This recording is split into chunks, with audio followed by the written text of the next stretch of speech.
பிரதமர் தமிழ்நாட்டில் 2 நாள் சுற்றுப்பயணம் மேற்கொண்டார். பல்லடத்திலே அவர் பேசிய பேச்சு தமிழ்நாட்டில் அதிமுகவினரின் வாக்கு வங்கியை தம் பக்கம் ஈர்க்க வேண்டும் என்கிற சூது நிறைந்த பேச்சாக இருந்தது. 10 ஆண்டு காலமாக அவர்கள் என்ன சாதித்தார்கள் என்பதை சொல்லி மக்களிடத்திலே ஓட்டு கேட்க முடியவில்லை. மாறாக திமுக அரசை விமர்சிப்பதும் எம்ஜிஆர், ஜெயலலிதா ஆகியோரை புகழ்ந்து பேசுவதும் என்கிற உத்தியை பிரதமர் மோடி கையில் எடுத்திருக்கிறார்.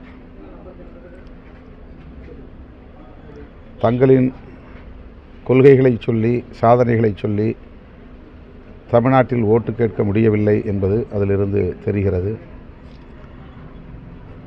அதிமுகவினரின் வாக்கு வங்கியை தங்களுக்கான வாக்கு வங்கியாக மாற்ற வேண்டும் என்று முயற்சிப்பதும் தெரிகிறது. அதிமுக தொண்டர்கள் அல்லது வாக்காளர்கள் கவனமாக இருக்க வேண்டும், எச்சரிக்கையாக இருக்க வேண்டும். இது சங் பரிவார்களின் சூழ்ச்சி. அவர்களின் சூழ்ச்சிக்கு இரையாகிவிட வேண்டாம் என்று கேட்டுக்கொள்கிறேன். இங்கே தூத்துக்குடி மாவட்டத்தில் நடைபெற்ற நிகழ்வில் பிரதமர் மோடி அவர்கள்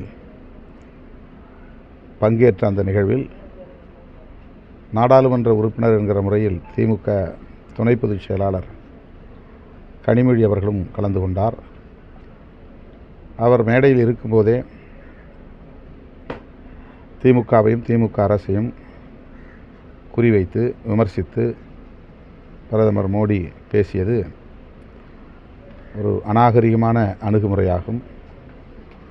அரசு விழா என்று கூட பார்க்காமல் தேர்தல் பிரச்சார மேடையாக அதை அவர் பயன்படுத்தியது ஏற்புடையதல்ல. பாரதிய ஜனதா கட்சியை சார்ந்தவர்கள் எந்த அளவுக்கு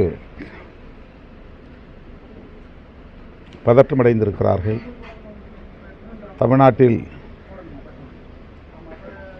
எப்படியாவது காலூன்றிவிட வேண்டும் என்று துடிக்கிறார்கள் என்பதையெல்லாம் அவருடைய அணுகுமுறைகளிலிருந்து அறிய முடிகிறது.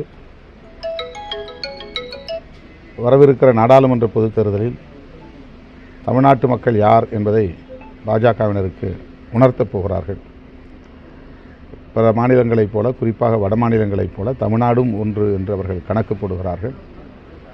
அப்படி இல்லை என்பதை தேர்தல் முடிவில் நம்முடைய தமிழக மக்கள் உணர்த்துவார்கள். செய்திகளை உடனுக்குடன் தெரிந்து கொள்ள உடனே சப்ஸ்கிரைப் பண்ணுங்க.